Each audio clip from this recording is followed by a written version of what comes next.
It was 4 years ago today. We stood in a pulpit in Pittsburgh, Kansas, and announced our resignation.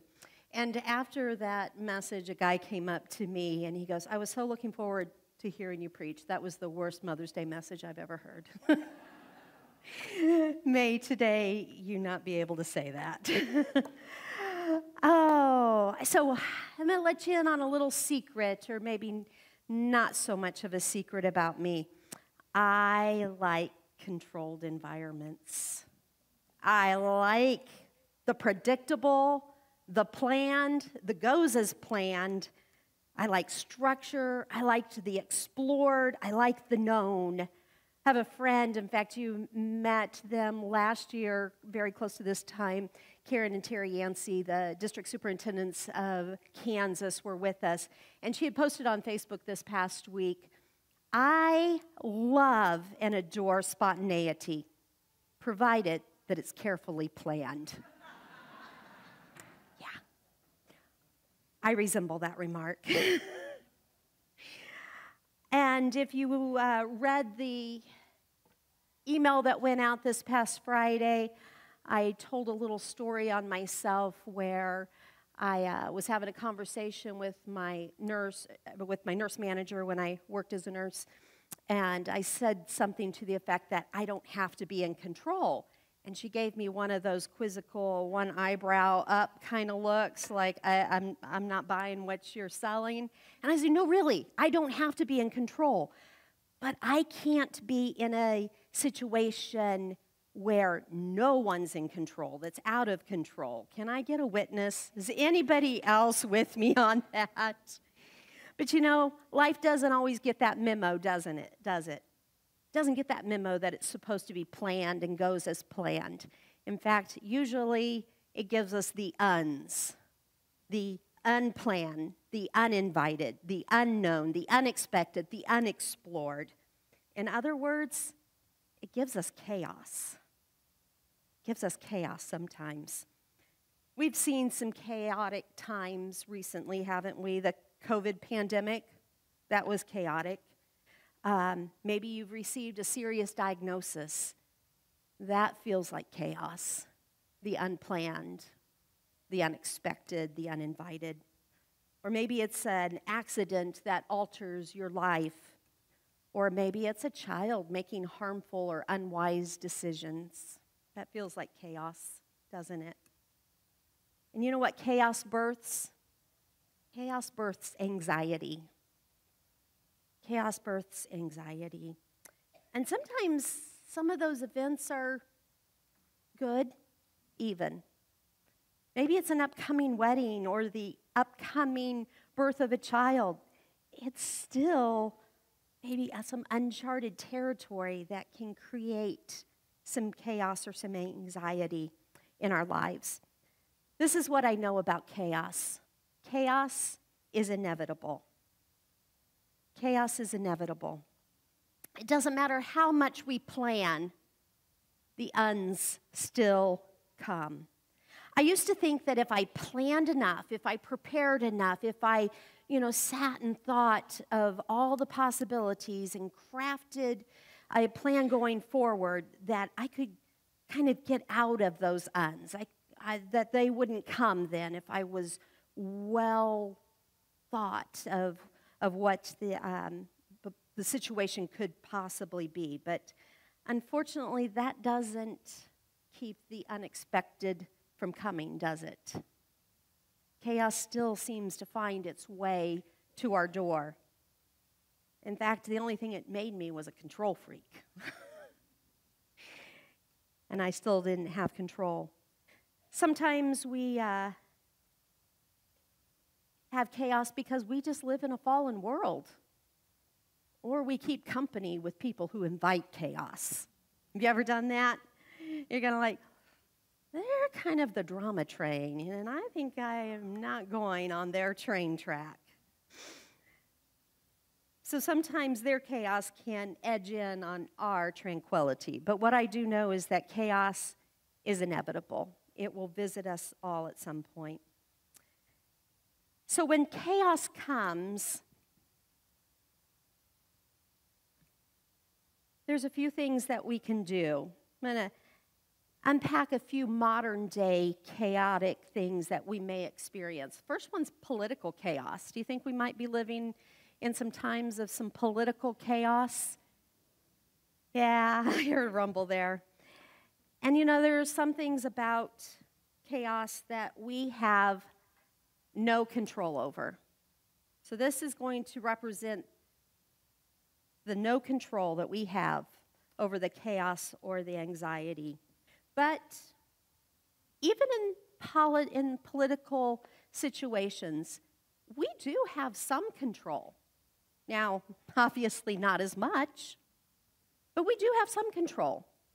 For example, I can vote. I've got some control. I can study and find out a little bit more about the situation or the candidate. I have some control. Sometimes I don't have total control. I just have some control, which is influence. I can have some influence. For example, I could write my senator. Might be able to have some influence. I can put a sign in my yard. I might be able to influence somebody to make some decisions that they would have control over. What's some other things that we might have some modern day chaos? Maybe, let's say your car's transmission goes out. That's kind of an expensive ordeal to get fixed, is it not? And so then all of a sudden you realize, I haven't budgeted for a transmission going out. And all of a sudden you find yourself in some financial chaos that you have no control over. But what might you have control over? Well, all of a sudden you have a big bill and maybe not enough finances to cover that. So maybe you could pick up an extra shift at work. You could have control over that, bring in a little extra income, or pick up a little side job for the time being. Might have some control over the income coming in at least. What else? You could pack your lunch instead of eating out. That's something you could have control over and maybe recoup a little bit of that money that's going to be necessary to cover that unexpected bill. But what about influence? Well, I could call a family meeting and influence those in my home to shut off the lights when they're not in that room, adjust the thermostat, maybe even cancel a subscription for a time being until we get that bill paid off. So I could have some influence. So first thing is, I got to recognize what I don't have control over. I don't have control over that transmission or the bill coming in. But there are some things I have control and influence on. However, I can pray about all of it. I can cover all of it in prayer. Can I not? So, one other example, you have a child making poor decisions. Well, the first thing I'm going to do is cover it in prayer. I know when Connor has a situation come up, that's the first thing that's going to drive me to my knees, is to cover him and his decisions in prayer. Then I'm going to recognize that, I don't have control over that child, especially my adult child. But if the child's still living in my home, I probably have a little bit more control, don't I?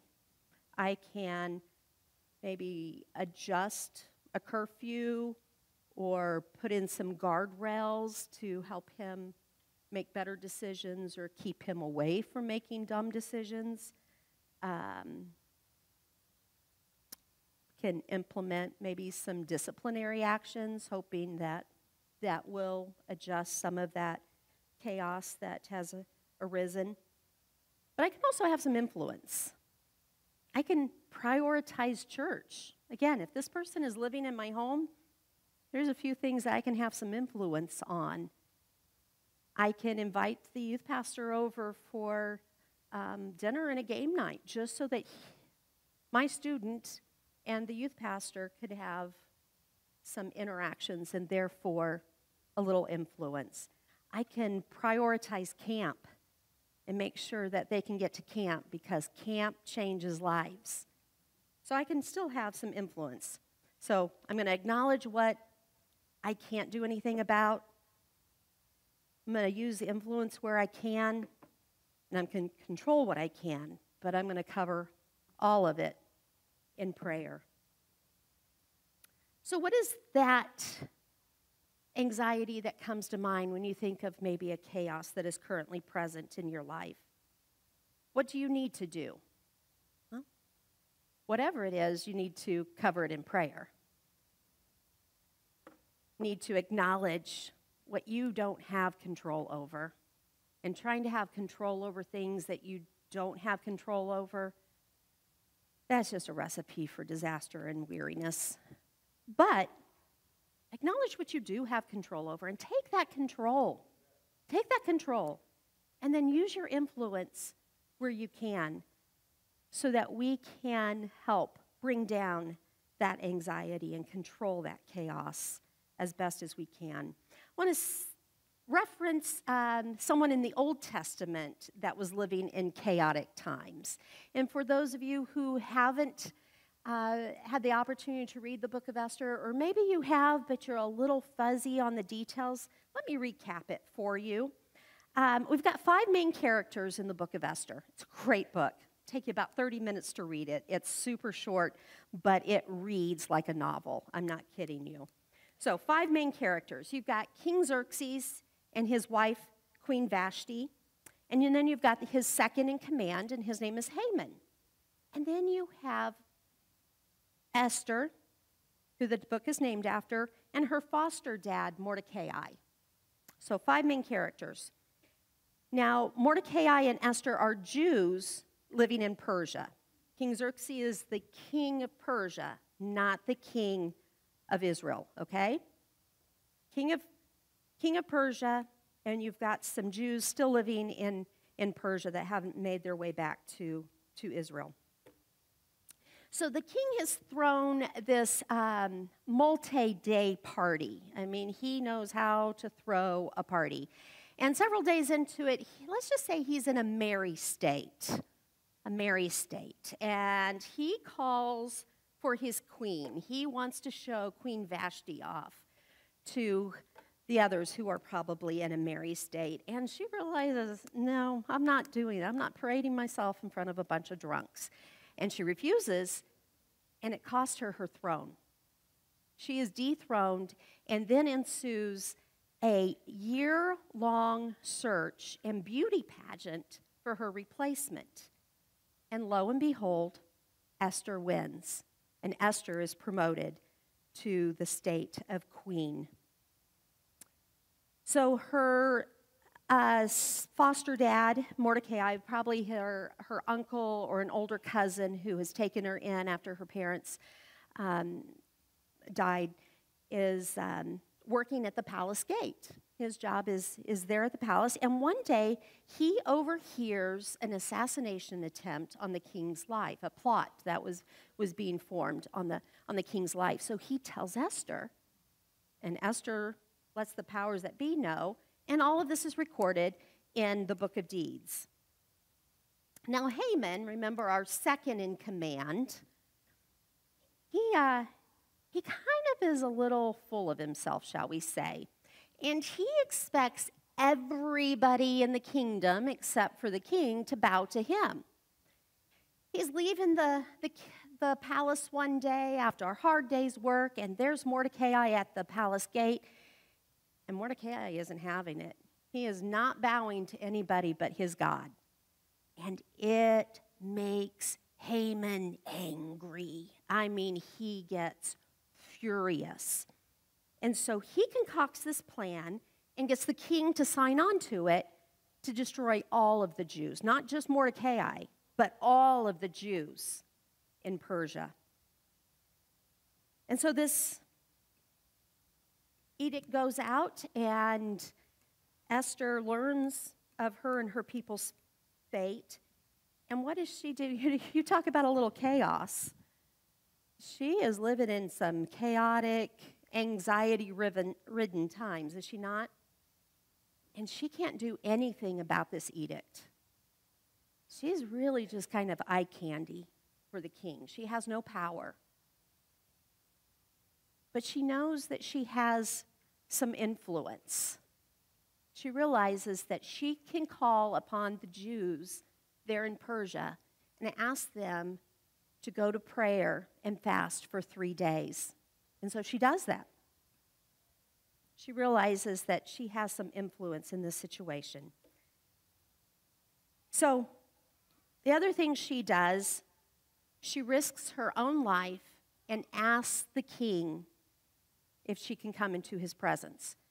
Because he's this all-powerful guy, and if you enter his presence without being summoned and without being welcomed, off goes your head. But she said, if I perish, I perish. So she's asked the people to fast and pray that she would have favor with the king. She goes and asks him. She goes into his presence. He holds out his scepter and says, come on. He bids her come. And he says, my queen, what do you want? Up to half the kingdom. What is it that you want? And she's like, if it would please my king, I would like for you and Haman to join me for a banquet I have prepared for you tonight. And they're thrilled.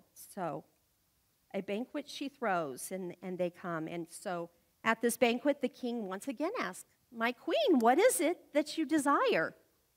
And she's like, if you'd be so willing, would you and Haman come for another banquet tomorrow night? So Haman's feeling kind of proud of himself, you know. It's only he and the king that had been invited to this banquet. And he leaves the palace that evening feeling pretty important, pretty puffed up. And sure enough, wouldn't you know, he passes Mordecai on the way home. And every joy he was feeling is now turned to rage. And so he goes home, and he and his wife concocts this plan that he's going to build a gallows to have Haman hung on. Well, that very night, the king is having trouble sleeping. I tell you, this reads like a novel. It's a great storyline. The king's having trouble sleeping, and so he calls for that book of deeds. Because, you know, what better way to lull yourself off to sleep than just to read the accounts of day-to-day life? But instead of falling off to sleep, he reads this message, this entry about how Mordecai had saved his life when he foiled an assassination attempt. And he's like, I wonder if he ever got any recognition for that. So Haman comes to work the next day, and the king goes, Haman, what should the king do for someone that really pleases him? Well, obviously he's talking about me. So Haman lays out this elaborate plan. Well, you should put him on the royal steed, and you should put on the royal robe on him and parade him through the town and let people know that this is what you do for people that please the king. He goes, I like that plan. Make it happen for Mordecai. Can you imagine his face? And so that's what happens. And then later that night, the second banquet, and again the king asked, Esther, my queen, what is it that you want? Literally, up to half the kingdom, what is it that you want? And she was like, you know, the only thing I really want is for my life and my people's life to be spared. And he becomes enraged. Who would want to kill my queen? And she then points out that it is Haman, and Haman is hanged on the same gallows that he had prepared for Mordecai, and Mordecai is promoted to second in command. Is that just not the best story? I mean, seriously, one of the best. So we have some chaos going on. Haman has created some chaos, which has raised some anxiety for every Jew living in Persia that they had no control over. Their life literally had a timeline on it. There was going to be a certain day that people could just wipe out the Jews and take whatever possessions they had. So, Esther realized, I can't control this edict. I can't reverse this edict, but I have some influence. Like I mentioned, she calls for a 3-day fast. She goes to the king.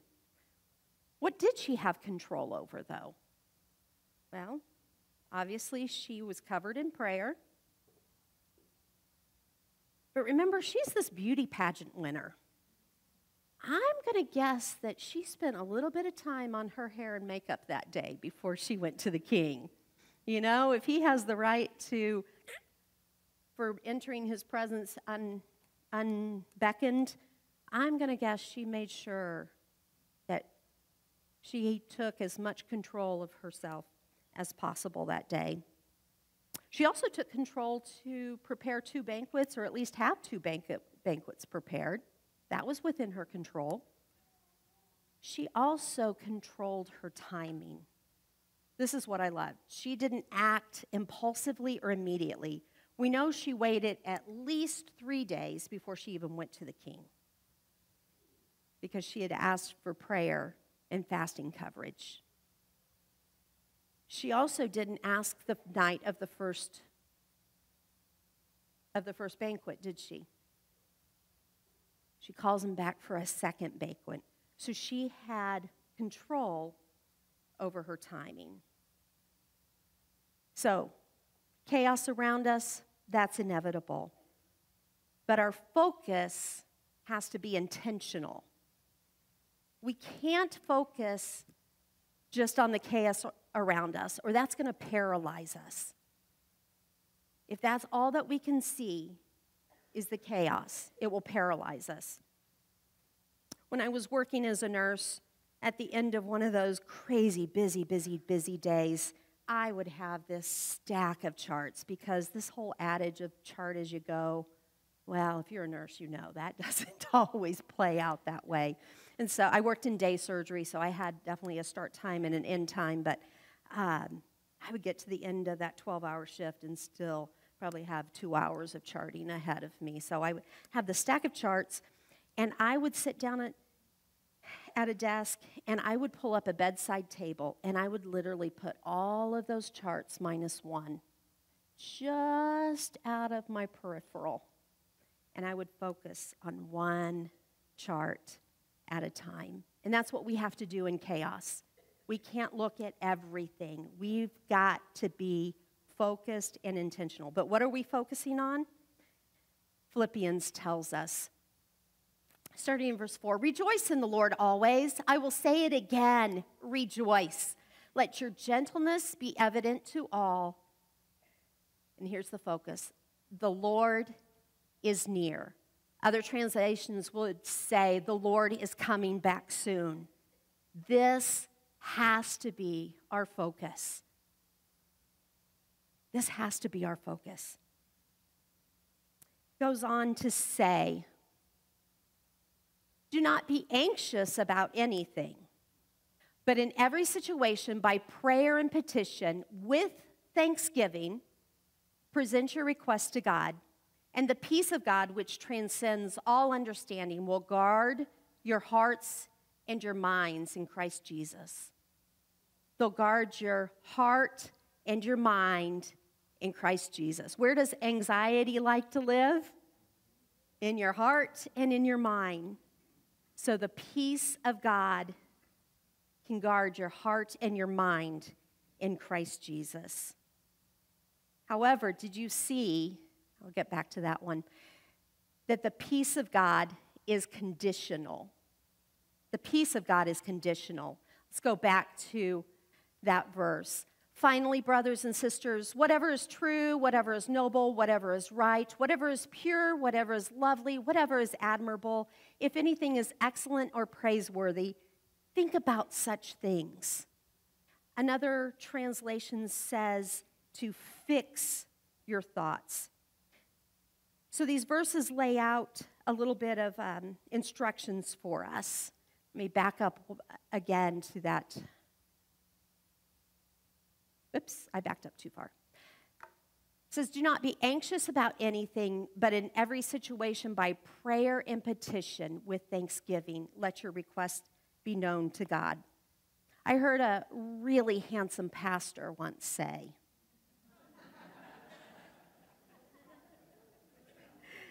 pray about all things, worry about no thing, give thanks in all things. But it doesn't end there. We have to think about the right things. Again, we're going to fix our thoughts. Another translation says, instead of saying, think on these things at the end, it moves that to the beginning of the verse, and it says, fix your minds. In other words, fasten them securely on things that are true, noble, right, pure, lovely, admirable, excellent, or praiseworthy.